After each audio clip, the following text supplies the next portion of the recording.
Vamos aí estudar um pouquinho, aprender, refletir a respeito do Evangelho de Jesus, um olhar além de interpretação à luz da doutrina espírita. Um tema gigante, mas assim, o que a gente vai trazer aqui, com certeza não é novidade para ninguém. O amor que transborda, a conexão entre o auto-amor e o amor ao próximo. E aí, para começar a nossa reflexão, fiquei pensando, Vou começar do mais simples possível. O que é transbordar?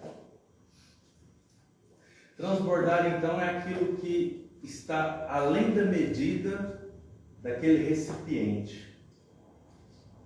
Talvez a gente pense em um copo, você começa a colocar água, transborda e faz uma bagunça. E não é esse tipo de transbordar. O transbordar é pedir um caminhão para vir para colocar as coisas dentro dele, não era suficiente, tive que pedir um segundo caminhão. Esse transbordar é que o lugar onde ele vai já não cabe mais. Quando a gente para pensar sobre a nossa evolução espiritual, a gente vai adquirindo experiências, vai fazendo com que as nossas potências vão crescendo, então nosso amor, solidariedade, etc. Chega num certo momento, ela não cabe mais. Vocês concordam que não cabe mais dentro daquele cenário e a gente vai para outro? Não é assim que a doutrina espírita nos ensina que quando a gente evolui um pouco mais, a gente vai para um outro planeta, um outro ambiente, um outro espaço espiritual para que a gente possa melhor manifestar novos aprendizados? Que já não cabe mais. Sobe uns degraus. Sobe uns degraus, já não cabe mais. É esse transbordar. Quando a gente pensa em transbordar também, a gente começa a pensar em abundância, em ser muito. E Jesus falou de amor em abundância. Eu vim para que tenham vida e vida em abundância. É uma frase recorrente, a gente ouve muito. Mas talvez a gente perde a conexão da onde ele falou isso. Ele fala na parábola do bom pastor. Então ele fala que ele vem, entra pela porta, nos chama pelo nome e dá amor em abundância. É de uma beleza isso, assim, singular. E talvez escapa, quando alguém fala assim, Jesus fala que veio para dar vida em abundância. Só que antes disso ele fala que chama ovelha por ovelha pelo nome. Não é bonito isso? É muito bonito. Sim. E existe uma singularidade que Jesus era judeu. Acho que muitas vezes a gente esquece desse detalhe. Ele era judeu, cresceu como judeu. E todo aquele povo era judeu e haviam hábitos judaicos. Os judeus, no seu nome, têm um significado profundo. Jesus, por exemplo, significa Deus salva ou salvação. Então, quando ele fala pelo nome, ele está querendo dizer uma ação, um conjunto, se a gente fosse chamar da doutrina espírita, de virtudes e vícios que a gente tem. Então, quando ele chama pelo nome, não é o nosso nome apenas, mas tudo aquilo que a gente é.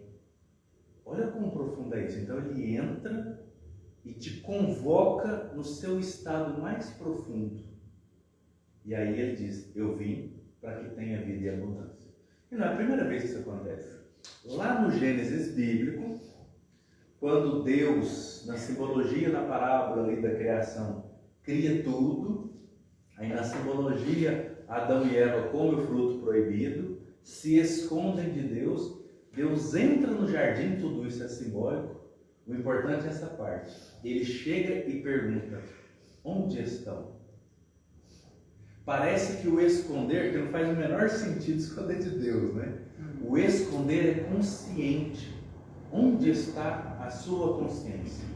O apóstolo João faz a mesma coisa no seu capítulo 1. 2 discípulos estão atrás de Jesus, Jesus andando, Jesus vira para ele e pergunta, que buscais? Percebe que são muitas perguntas da nossa consciência para entender como a gente enxerga o mundo, como a gente percebe, como as coisas que chegam até nós estão fazendo com que o nosso movimento vá para frente, ou para trás, ou fique estagnado. Porque não é bem assim que acontece todos os dias? Acontece uma circunstância fora, e aquilo tem algum impacto dentro de mim, conforme eu permito. Porque se eu não permitir, não há impacto nenhum. E eu posso permitir que esse impacto seja positivo ou negativo. Não é uma escolha o tempo todo? Com certeza. Né? Percebe que significa que o tempo todo, então, transborda algo de mim. E tudo que transborda acaba respingando em quem está ao meu redor. A proposta, então, é que seja amor. Porque sempre alguma coisa vai. Tem uma historinha, nossa, o Richard Simonetti, que era um palestrante, expositor de Bauru, já desencarnou, ele conta essa historinha de uma forma assim tão gostosa. Toda vez que eu vou contar a história eu lembro dele, então fica aqui para a memória. Gostava muito de ouvir ele falar. E aí ele conta a história que é assim. Certo dia, então, um homem saiu de casa, né? E chegou no trabalho, foi mandado embora. Na hora que ele chegou, foi mandado embora. Ele saiu dali furioso, pensando como é que vai ser agora, né? A minha vida. Sem dinheiro, as dívidas estão por aí, o negócio está complicado. E saiu dali com muita raiva. Aí, passando uma mulher por ele, ela, né, encostou nele, esbarrou, e já xingou ela em todas as possibilidades possíveis. Ela calou, segurou aquilo com medo dele, continuou andando, mas ela ficou com aquilo. Veio um cachorro, atravessou na frente, ela meteu o pé no cachorro. O cachorro saiu latindo. Tinha um outro rapaz passando de bicicleta, o cachorro foi e mordeu no tornozelo dele. Esse da bicicleta estava indo, era enfermeiro, chegou no hospital, tinha uma pessoa doente, e a pessoa começou a se queixar. Ah, não estou aguentando na dor mais, eu estou aqui tem tanto tempo, você não faz nada. Ele foi e descarregou nessa pessoa. Essa pessoa recebeu alta, chegou em casa, a filha estava ali, né, triste, e aí ela pergunta, o que foi? Ah, o meu namorado me largou, me traiu por causa de uma outra pessoa. Aí essa mulher fez uma escolha nesse instante. Ela falou assim, senta aqui, meu filho, essas coisas acontecem. E por mais triste que seja, amanhã será um novo dia. E se você firmar bem, tudo isso que você está sentindo vai passar. Ele conta essa história de uma forma diferente na dinâmica da caridade. E o que ela quer dizer para nós? Que tudo que respinga, existe uma forma da gente fazer com que transborde.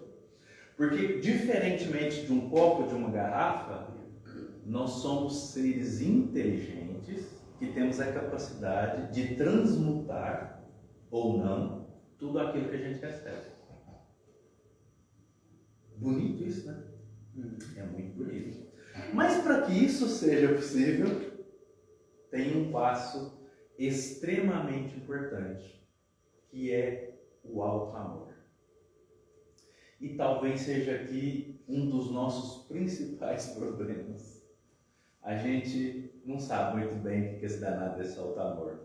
A gente tem dificuldade, talvez na teoria a gente tenha uma ideia, mas a gente tem uma dificuldade na prática do alto amor.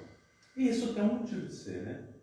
Alto amor, amor próprio e egoísmo são linhas tênues, né? Umas linhas fininhas, umas diferenças aqui e acolá, que talvez a gente tenha uma dificuldade em compreender. Então, ora, a gente se ama demais, não, tudo para mim, aí é egoísmo. Outra hora a gente não se ama de jeito nenhum, tudo para o outro, aí é desleixo. Então, a gente tem uma dificuldade em equilíbrio.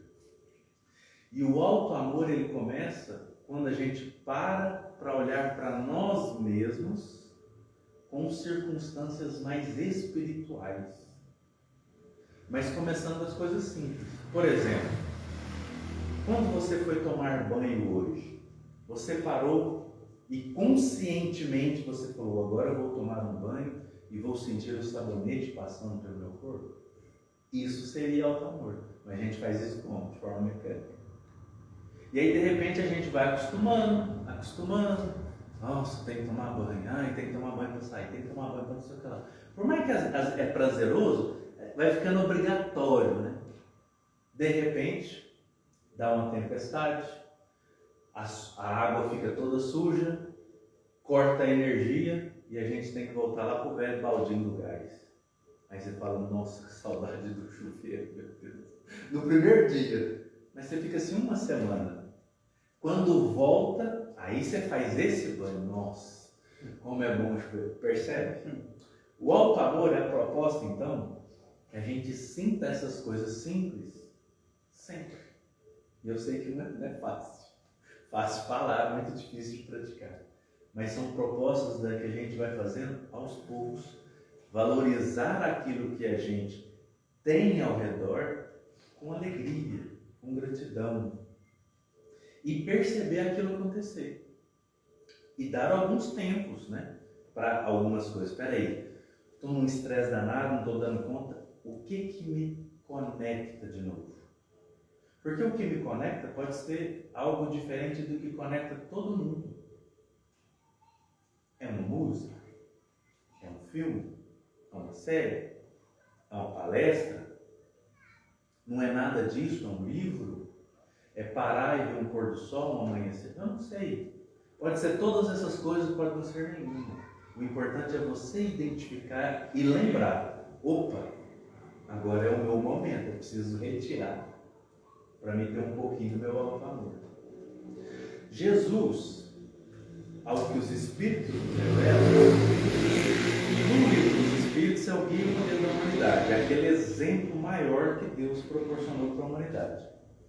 No livro A Caminho da Luz, de Emmanuel, vem falar que ele é o governador espiritual da Terra, que ele estava junto quando a Terra foi projetada, no sentido de ser executada. A gente fala criada, a palavra criada ela não é correta, seria modelada. É mais ou menos assim, quando chegou a madeira para fazer essa cadeira, a pessoa que produziu a cadeira não criou a cadeira. Deu para entender a diferença? Vem a árvore, corta, ele vem e molda, ele faz com que o que era bruto fica artístico.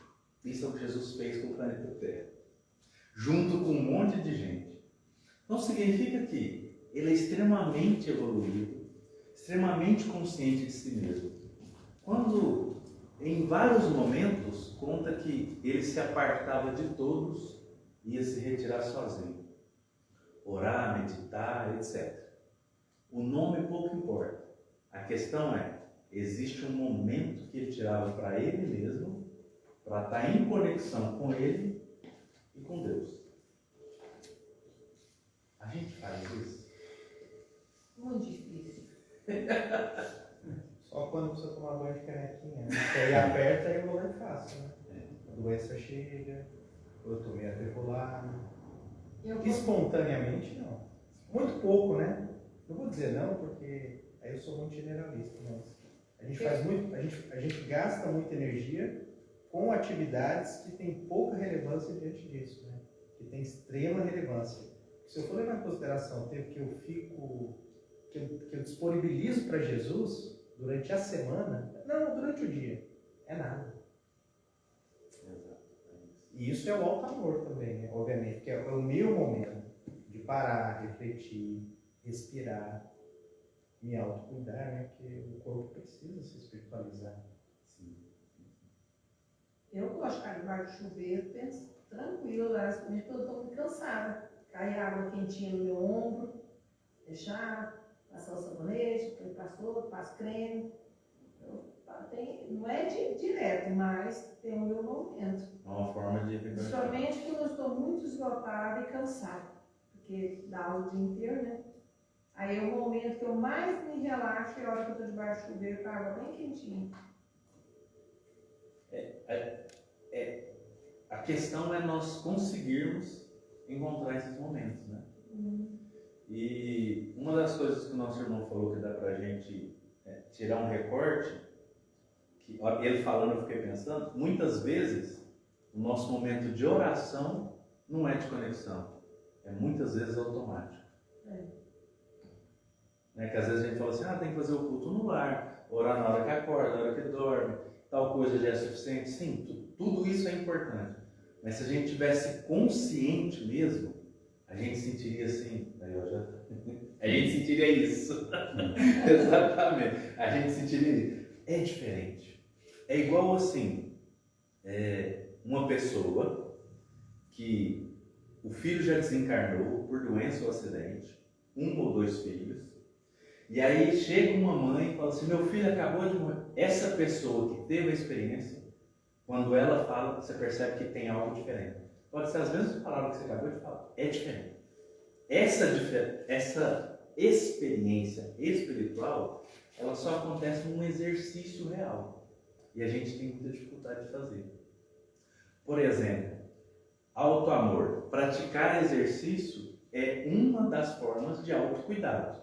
Autocuidado é uma das ferramentas para o autoamor. Então eu posso ir e pensar, não, vou praticar exercício, nossa, cansativo e tal. Uma hora que eu volto, eu falo assim, nossa, mas é tão reconfortante e tão recompensador quando eu volto e falo, cumpri com a minha obrigação, aí eu estou conectando. Agora, se eu só vou lá e fico só na reclamação, vou para a obrigação que o médico mandou, não teve a parte do autocuidado. Percebe? Que, tipo, por isso que eu falei que a linha é tênue, é bem pouquinho uma diferença de uma coisa para outra. Ok. O que tudo isso tem a ver com o amor ao próximo? Vocês concordam? Eu só dou o que eu tenho? Se eu não tenho autoamor nenhum, como é que eu vou dar? Eu posso achar que é amor ao próximo, mas possivelmente eu estou respingando o meu egoísmo nele. E aí é um problema mais sério. Lá no Antigo Testamento tem uma coisa que, na simbologia, na forma com que Moisés conseguia retratar isso, ele vai dizer que a idolatria é abominável. E aí, nós interpretamos isso que tipo assim, não pode ter imagem, não pode não sei o que, a idolatria é muito mais profundo do que isso. Idolatria é, eu tiro Deus do centro e coloco essa outra coisa no centro. Pode ser até eu no centro, egoísmo. Qualquer outra coisa, idolatria. Era isso que falava que não era interessante. E a gente pensa assim, nossa, mas que estranho. Mas para pensar. Você vai colocar a sua energia, o amor que a gente tem, pequeno ou grande, em algo que é relativo, ao invés de colocar em Deus que é absoluto, vocês concordam que vai dar errado em algum momento? Vai dar ruim? Sim.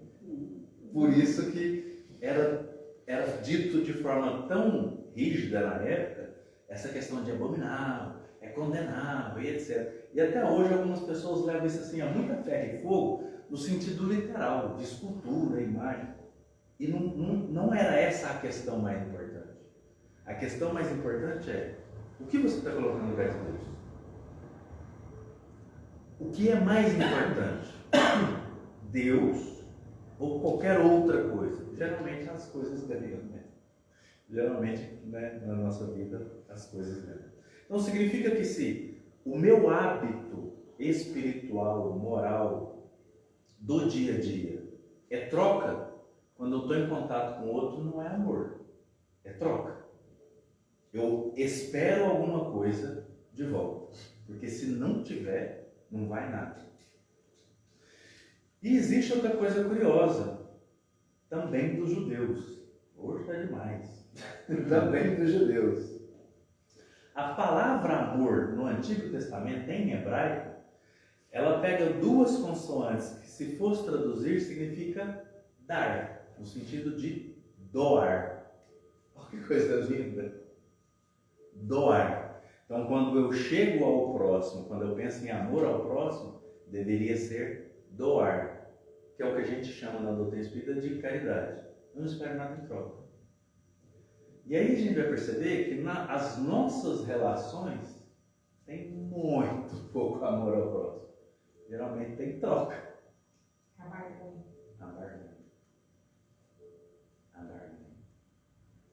E é engraçado que, com certeza, isso não acontece aqui no Evolução em Dois Mundos, mas lá na casa que eu frequento, inclusive nas coisas do centro espírita, você percebe que o que é material ganha muito do que não é.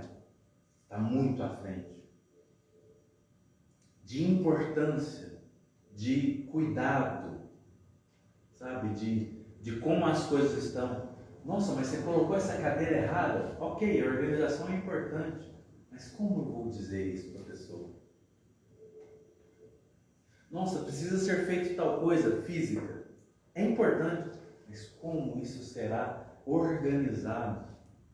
Percebe que a gente continua colocando as coisas num centro em detrimento do que é espiritual, da essência, né?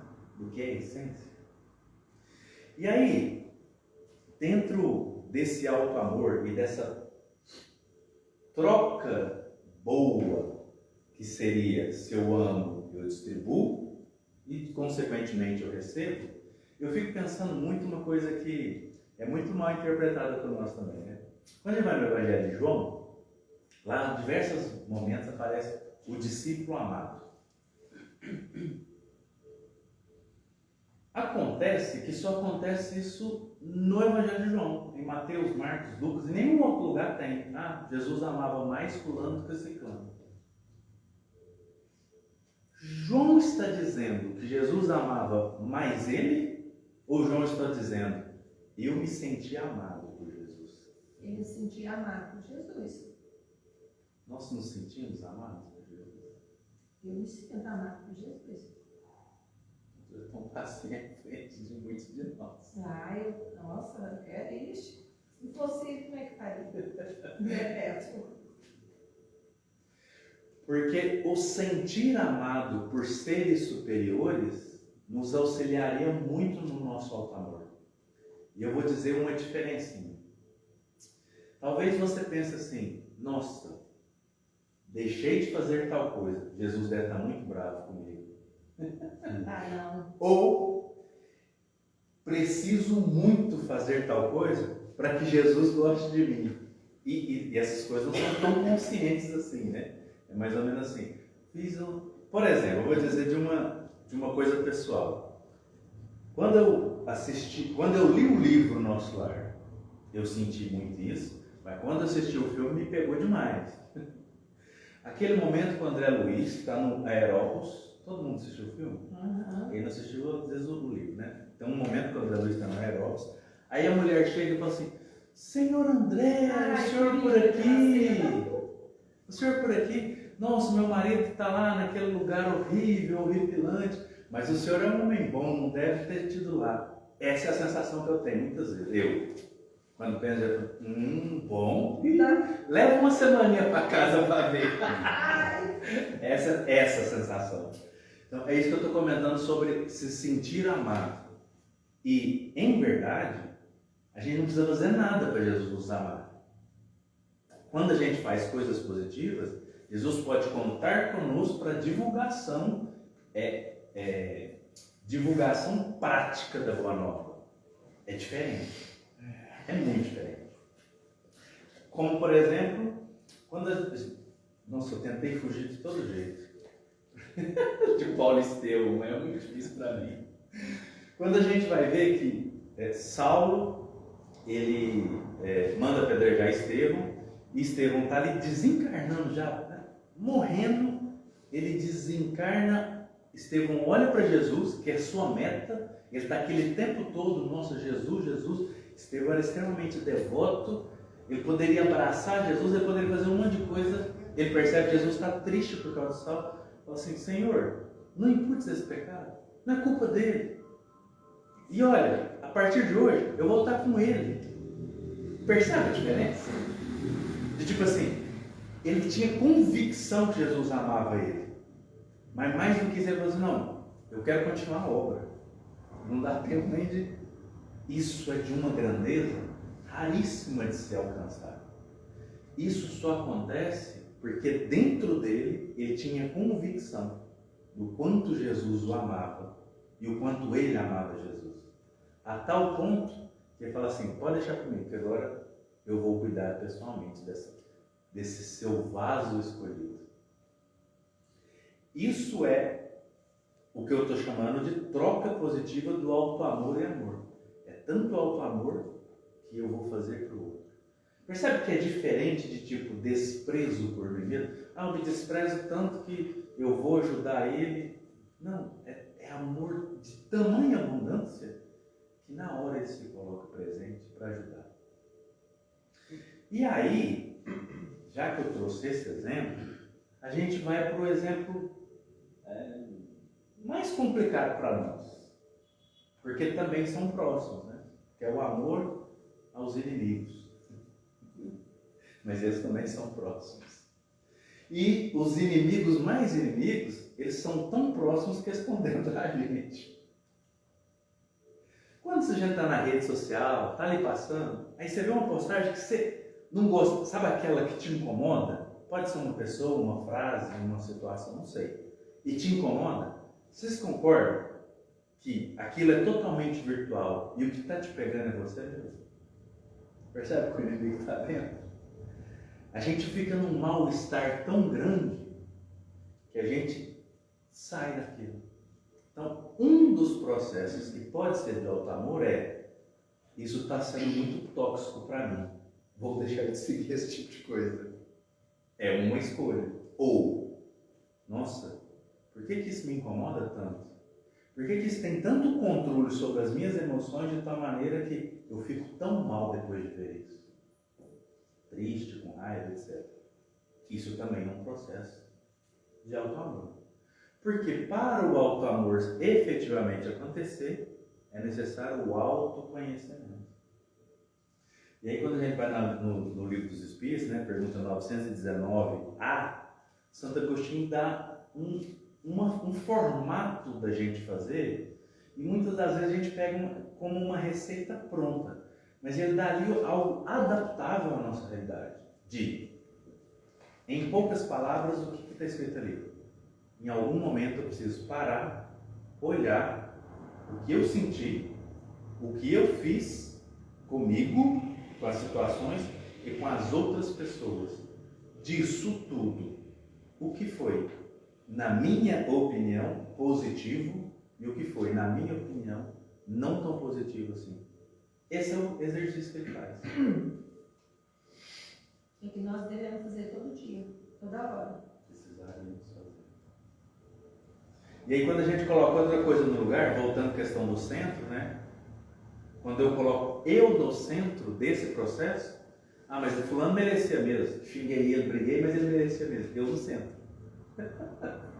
Porque se eu coloco Deus no centro como intermediário de nós outros, mas por que eu perdi a cabeça de novo na mesma situação, gente?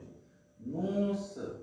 Não, da próxima vez não vou tropeçar. Vou tropeçar mais 1 bilhão de vezes. Mas agora eu já tenho o desejo de não o fazer. Estou num processo de mudança. Enquanto eu estiver falando, faço mesmo, eu estou na síndrome de Gabriela. Todo mundo aqui tem um pouquinho mais de idade, sabe o que eu estou falando? Eu nasci assim, cresci assim, vou morrer assim. Gabriela. E eu só saio desse processo quando pelo menos eu quero.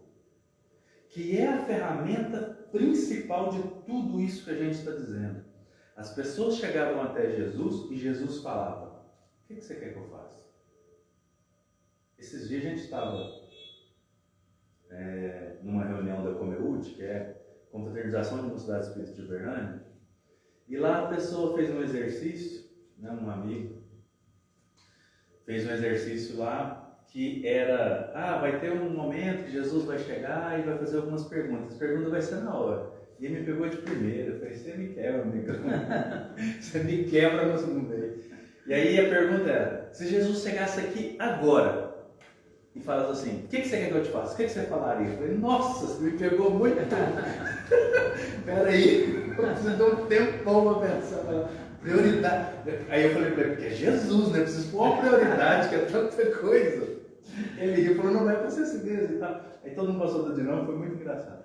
Mas isso me fez refletir bastante que eu não tinha uma resposta instantânea. E é algo que a gente precisa pensar. Porque a doutrina espírita nos conclama a, quando fazer oração, pedir e agradecer a Jesus. Vocês concordam que aí ele chega? A irradiação dele é tão grande? Então, já é um... Isso já acontece, deveria estar acontecendo todo dia. E a gente não ter consciência, ou quando tem consciência, esse pedido vai me auxiliar na eternidade ou é uma coisa imediata? Porque foi isso que me pegou. Mas se eu pedir uma coisa que é muito imediata, não vai resolver nada. E quando a gente vai nos exemplos do Evangelho, a gente vai perceber que naquele instante que as pessoas chegam até ele, era aquilo que mais as afligia naquele momento. O cego queria ver, a mulher com fluxo de sangue queria que aquilo cessasse, etc. Então, é aquilo que instantaneamente está te prejudicando no seu autoconhecimento e no seu auto-amor. Porque vocês concordam com a pessoa não conseguindo viver em sociedade, como é o caso da mulher de fluxo de sangue, que há 12 anos sofria disso, um tipo de hemorragia constante, naquela sociedade, uma mulher, qualquer ser humano, uma mulher não, qualquer ser humano que tivesse com uma gota de sangue saindo do seu corpo, não poderia tocar em outro, porque era considerado impuro. Isso era uma coisa sanitária, né? Porque naquela época eles tinham a ideia que as doenças não poderiam passar de jeito, mas não sabia que era assim. Então, a forma sanitária foi proibir que essa pessoa chegasse perto. Então, uma pessoa 12 anos sem viver em sociedade, sem aproximar de ninguém, sem receber um abraço. Já para para pensar, vocês ficaram 12 anos sem receber um abraço de ninguém, não poder tocar em ninguém, 12 anos. Então, percebe que isso, a mulher não está conseguindo pensar em mais nada. E quando ela toca e que isso é resolvido, ela tem um processo tão profundo de transformação que agora eu vou fazer tudo aquilo que eu não podia fazer. Acaba que a gente voltou lá no começo da história, né? De tipo, valorizar coisas pequenas. Um abraço. Lembra na pandemia? Tudo que foi horrível? Nossa. Me abraçar? Eu tô vendo uma série, tá passando na Globo, chama The Good Doctor. Tô vendo no stream. E na onde que eu tô vendo, a quarta temporada é na época da pandemia. E o primeiro e o segundo episódio é exatamente não poder tocar. E aí assim, tá eu e minha esposa assistindo, a gente reviveu aquilo assim, mas muito forte. E eu falei, nossa. E assim, na minha opinião, é importante, muito bom rever isso para a gente voltar a valorizar de novo o abraço. Porque a gente passou poucos anos e a gente já está desvalorizando de novo, né? Que quando acabou a gente abraça O sorriso, tudo. o cumprimento. Exatamente. E tudo isso, né, faz parte desse processo. Então, voltando ao amar os nossos inimigos internos, eles acabam sendo, assim, as principais fontes que atrapalham o nosso auto-amor. E a gente precisa tomar cuidado, muito cuidado. Porque ao identificar os inimigos internos, se a gente odiar eles, eles já venceram. É preciso acolher e amar para que isso possa ser transformado. É comigo, os irmãos do povo, em reforma de você martírio, né? Ela recomenda fazer as pazes com o homem velho, né? É isso aí. Exatamente. Que é um processo que nós precisamos, assim, precisa ser quase terapêutico para nós, né? A gente vai colocando em caixinhas certo, errado, certo, errado, certo, errado, certo, errado, e de repente a gente está julgando e condenando certo, errado, tudo que está naquela caixinha do novo que a gente colocou. Quando a gente olha para dentro, a gente faz a mesma coisa. A gente acha que é só para fora, muito pelo contrário. Para dentro é muito mais rígido. E aí, talvez, se a gente destrói, já que pegou reforma aí de uma sem martírio, né, como a irmã do Fu coloca, talvez a gente tenha pilastras lá que para nós ainda são fundamentais. Eu quebro a pilastra errada, pode ruir aquela construção que, mesmo que está deficitária, ainda é a que tem, antes de construir uma mais sólida do lado. E aí fica muito mais difícil. Né?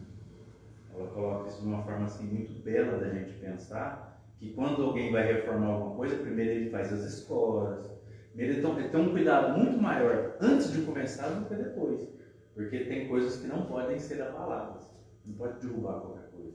Então, o auto-amor é esse cuidado, né? Esse acolhimento de, nossa, sou extremamente orgulhoso Mas eu também não posso arrancar isso fora da noite para o dia, porque isso faz parte de mim. Como eu vou acolher isso, cuidar e sublimar? De novo, Saulo de Tarso. Quando a gente olha para Saulo de Tarso e para Paulo de Tarso, a gente tem o hábito de dizer assim, é um homem completamente diferente. Ou Maria Madalena.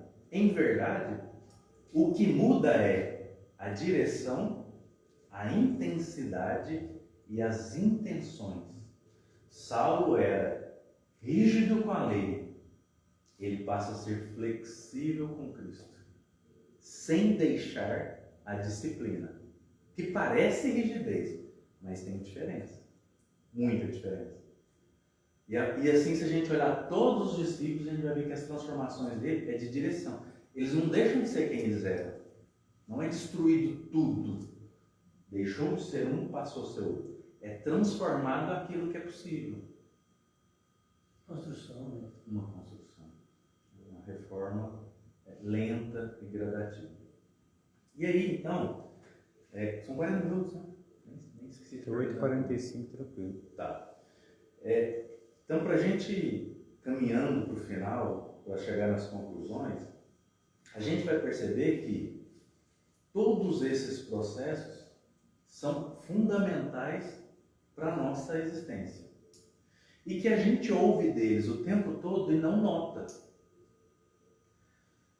Jesus resolve fazer uma viagem de Samaria para Jerusalém. Perdão, da Galileia para Jerusalém. E resolve passar por Samaria. Ele pede para que os discípulos vão na frente para arrumar um hotel. Eu vou atualizar.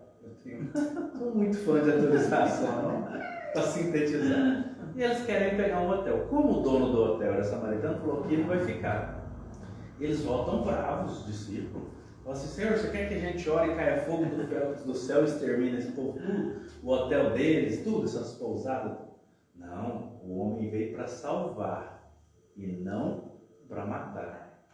E aí, Jesus então vai, então ele não fica no lugar, né? Ele vai direto, não se hospeda, não come, não descansa. Vai, descansa no meio do caminho, come o que tiver, né, umas frutinhas, o pão que levou, chega em Jerusalém. Porque a gente está sintetizando aqui, mas gente, dá uns 570, 600 quilômetros. Então isso não vai num dia, numa semana. Então por isso que precisava de um refrigério no caminho.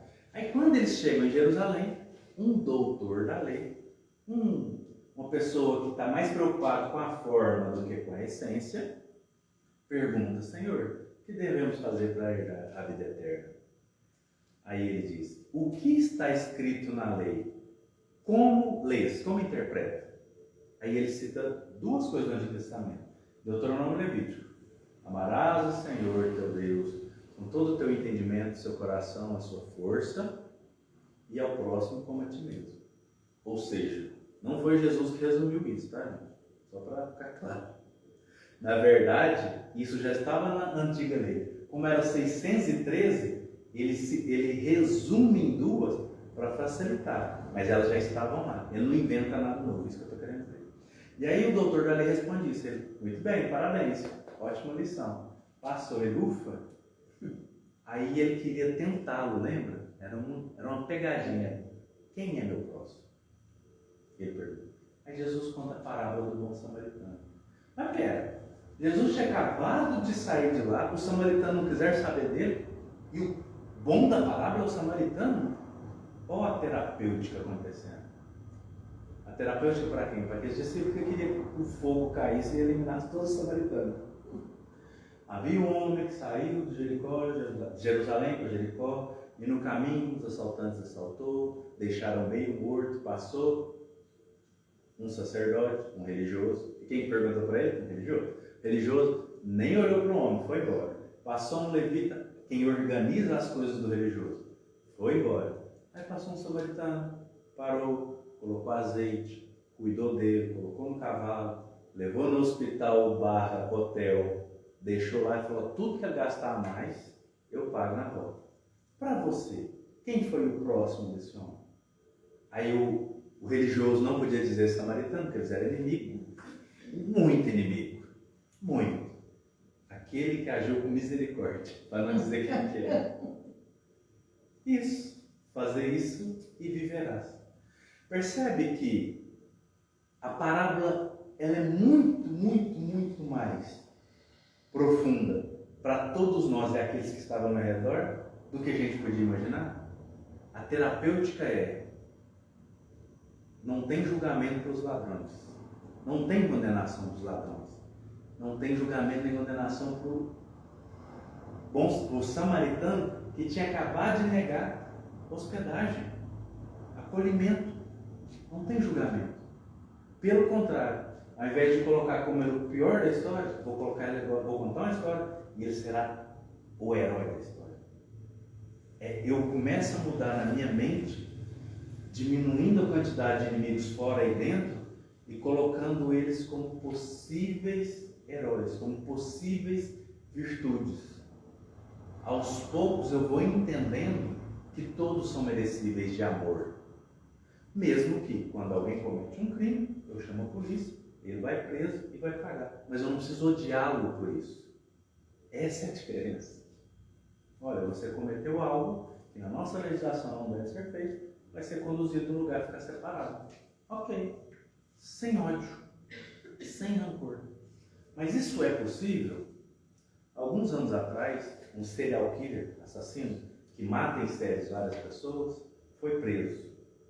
E aí foi condenado à prisão perpétua.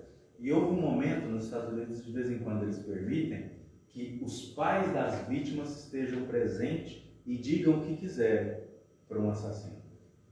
E ele estava sentado. Aí veio gente, cuspiu nele, tentou agredir, xingou, etc.